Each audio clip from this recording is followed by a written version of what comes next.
Chers amis, bonjour. Franklin Yamsi, vice-président de la section unitaire de France de l'UPC, porte-parole. Je m'adresse à vous par ce médium aujourd'hui pour vous parler de l'état d'évolution des travaux de reconstruction du plus grand parti historique de l'opposition camerounaise, l'Union des populations du Cameroun. Et notamment ici, je voudrais vous porter le message que notre section unitaire destine à nos camarades qui se réunissent le samedi 10 mars et le dimanche 11 mars 2012 à Alibamba, près de Makak, au Cameroun.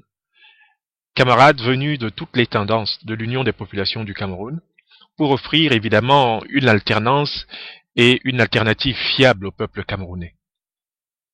En réalité, notre vision de la reconstruction de l'Union des populations du Cameroun, telle que elle sera exposée lors de ces travaux, est la suivante. En cette période cruciale, l'ensemble des mouvements et des citoyens se reconnaissant de la famille historico-politique de l'UPC sont convoqués par l'histoire devant trois grandes questions réductibles à une seule.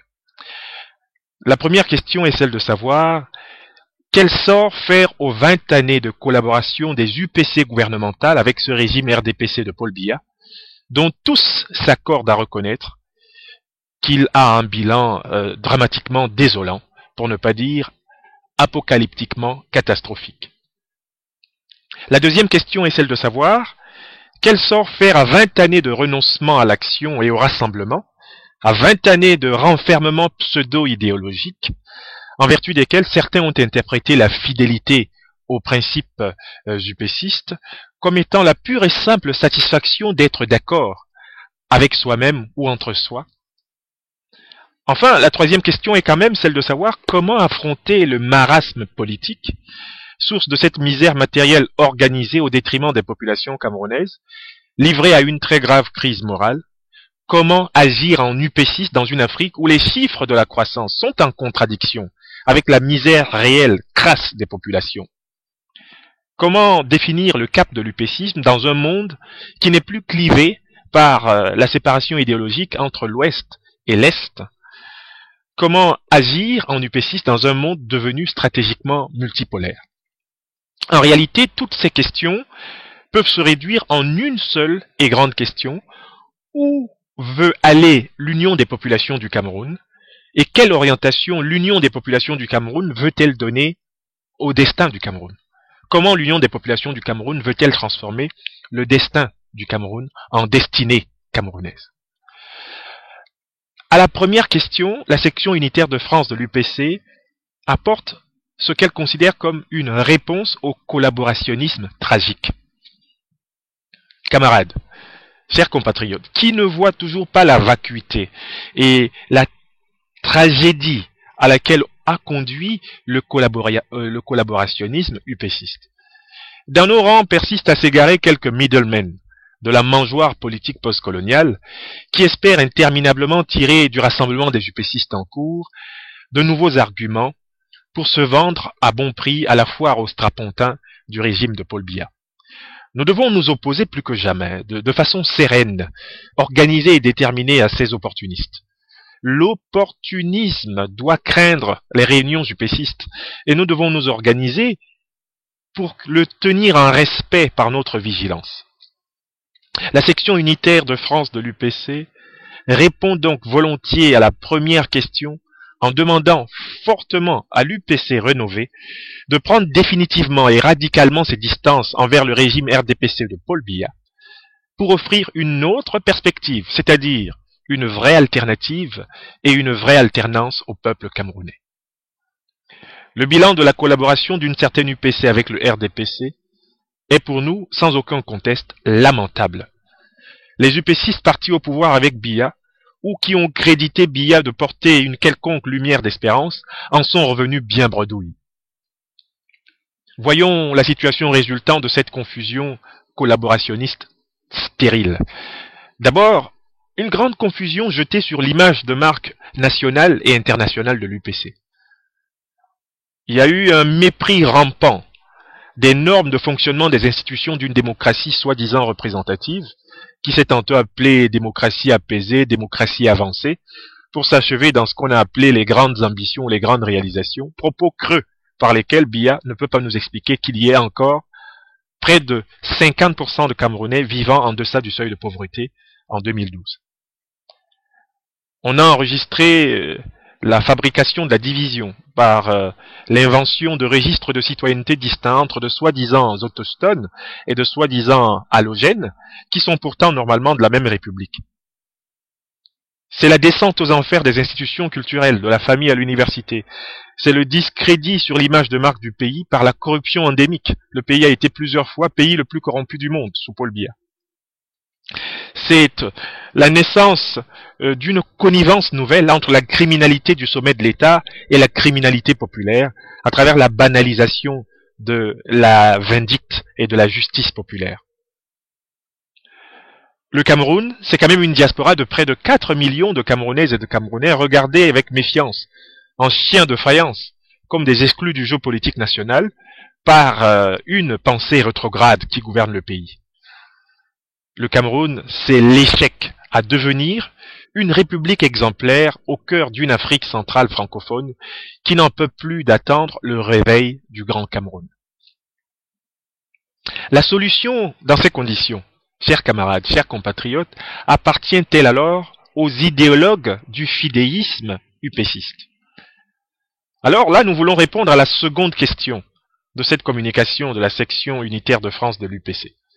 C'est la question qui porte sur l'attitude d'une certaine coterie de gens qui se sont autoproclamés fidèles et purs upécistes, et en raison de quoi, précisément, sans agir sur le terrain, sans transformer le rapport de force avec le RDPC, ils s'estiment gardiens d'une certaine tradition.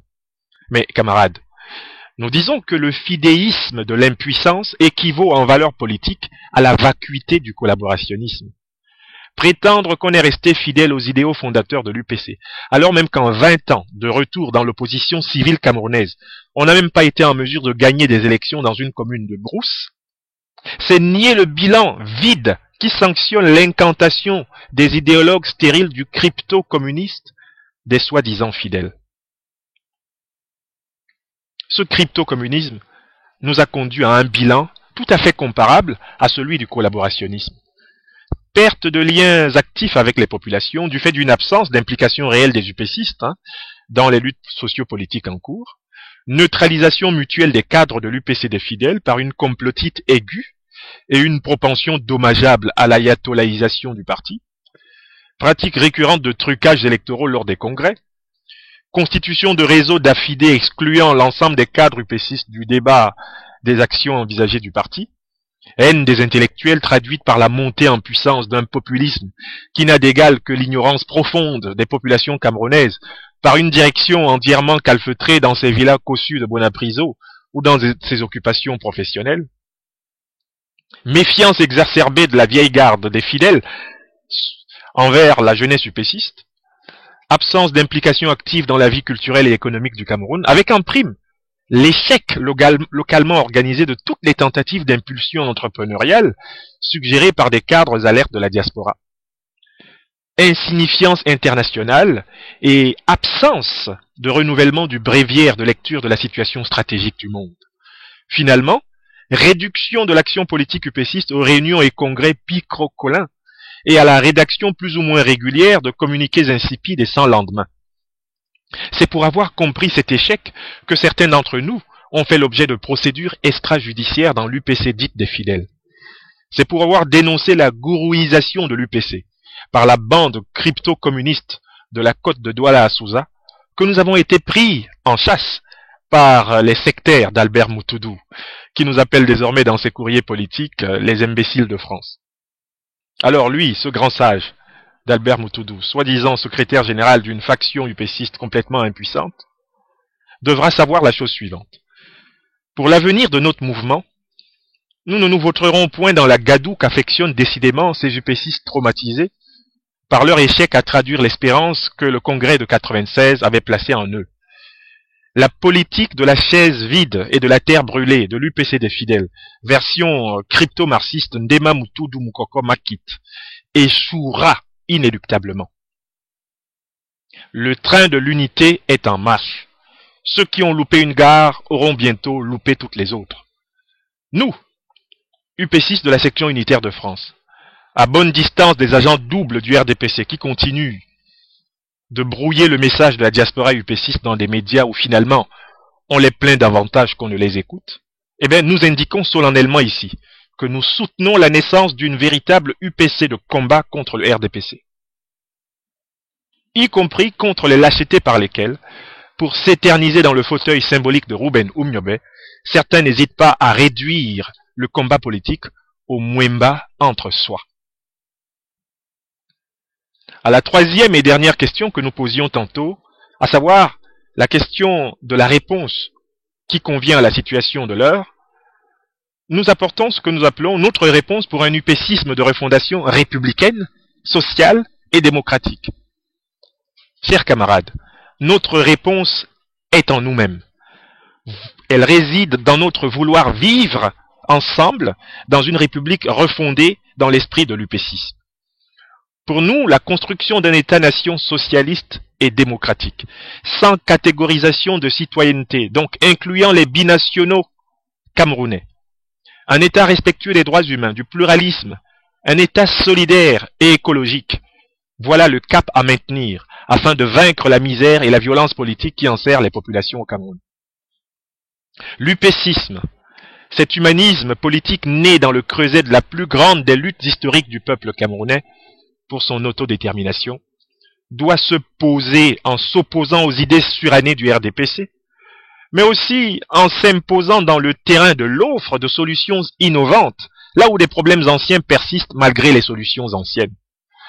Nous pensons à la section unitaire de France que notre parti doit répondre de manière claire et précise aux principaux problèmes de notre temps, en prenant le risque fécond d'associer à leur reformulation et à leur résolution les meilleurs experts camerounais et internationaux de notre époque. Quels sont donc ces problèmes? Nous nous contenterons ici de les énumérer, mais nous demandons ardemment aux camarades qui se réuniront à Libamba de prendre conscience de la nécessité de nous accorder un temps suffisant avant le futur congrès extraordinaire de la reconstruction, afin que nous proposions une lecture détaillée des possibilités de réponse qui nous paraissent disponibles dans la logique de l'upécisme. Voici donc les problèmes qui devraient servir d'idée guide au programme d'une UPC rénovée, à notre sens. 1. La question de la forme efficace à donner à l'État national, à travers notamment des contre-pouvoirs qui mettront cet État à l'abri des tentations du jacobinisme et du communautarisme ethniciste. 2. La question de la souveraineté monétaire de l'État du Cameroun. 3. La question de l'intégration anglophone dans l'espace citoyen camerounais. 4. La question de la nécessaire réforme du système éducatif et du système de la recherche au Cameroun. 5. La question du type de stratégie à adopter face à un nouveau panafricanisme, à un nouveau mondialisme camerounais après la guerre froide et le déploiement multipolaire des grandes puissances planétaires, y compris des puissances émergentes. 6. La question de l'industrialisation et de l'endogénéisation de l'économie camerounaise. 7. La question des enjeux écologiques, démographiques et sous-régionaux d'une croissance économique camerounaise qui ne saurait nous soustraire des grands enjeux de l'espèce humaine à l'échelle planétaire. 8. La question de l'identité sexuelle au Cameroun. On parle là évidemment des différences de genre, des statuts de l'hétérosexualité, de l'homosexualité et de la bisexualité notamment. 9. La question de la liberté religieuse, mais aussi de la limite à ne pas franchir, n'est-ce pas, entre l'État, les spiritualités, les religions, n'est-ce pas? La question de la définition, en quelque sorte, d'une laïcité camerounaise.